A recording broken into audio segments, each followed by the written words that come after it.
আমরা সমস্ত রাজনৈতিক দলগুলোকে তাদের কর্মকাণ্ড করতে দিতে চাই। আমরা বাংলাদেশে একটা সুন্দর সুষ্ঠু সহনশীল গণতান্ত্রিক রাজনীতি চাই। আল্লাহর কি অশেষ রহমত দেখেন যে মানুষ ভাবে এক হয় আর সেই ভোটে মানুষ আমাদেরকে ভোট দিয়ে নির্বাচিত করে। সেই জন্যই বন্ধুগণ, যারা বিএনপি করেন তাদের দায়িত্ব এখন অনেক বেশি আগের চেয়ে। জনগণ আপনাদের উপর আস্থা রেখেছে, আপনাদের কর্মকাণ্ডে তার প্রতিফলন করতে হবে। জনগণের ভালোবাসা আপনাদের অর্জন করতে হবে। ধমকায় পিটিয়ে নির্যাতন করে ক্ষমতায় টিকে থাকা যায় না। দেখেন যাতে হাসিনায় টিকে থাকি, তাই না? পাশ থেকে পালা গেছে, এমন পালন পড়াইছে আসি বাবাটা, শুধু একা নয়, তার সাঙ্গ পাঙ্গ নিয়ে পড়েছে। বন্ধুগণ, আমরা এই অবস্থা চাই না।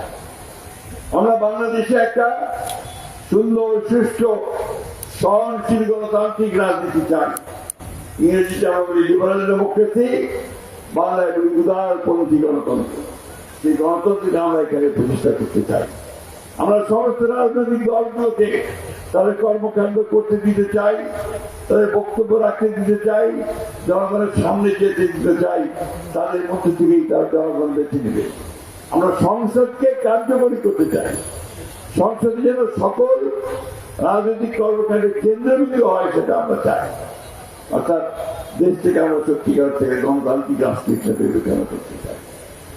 আমি আবারও আমার এই ভুল্লি এলাকা নয়, ঠাকুরের এলাকা নয়, সমগ্র বাংলাদেশে গণতান্ত্রিক হিন্দু, মুসলমান, বৌদ্ধ, খ্রিস্টান সকল ধর্মের মানুষ, বর্ণের মানুষ যারা আমাদেরকে সমর্থন দিয়েছেন বিভিন্ন রাজনৈতিক দল, তাদের সকলের প্রতি আমাদের ধন্যবাদ, কৃতজ্ঞতা জানাই। এখন ভুল্লি উপজেলা হয়ে গেছে, তাই না? আপনাদের দাবি ছিল, বিশাল দাবি। ওই জন্য একটা আনন্দ ফুর্তি অর্জন সংবর্ধনা আয়োজন করতেন। সন্ধ্যার পরে বোধ হয় আপনাদের আরো আনন্দ হবে, তাই না? একটা কথা মনে রাখবেন, উপজেলা তো হলো, এই উপজেলাকে রক্ষা করা, তাকে সমৃদ্ধ করা, তার নাম ছড়িয়ে পড়ার দায়িত্বটা কিন্তু ভুল্লিবাসী।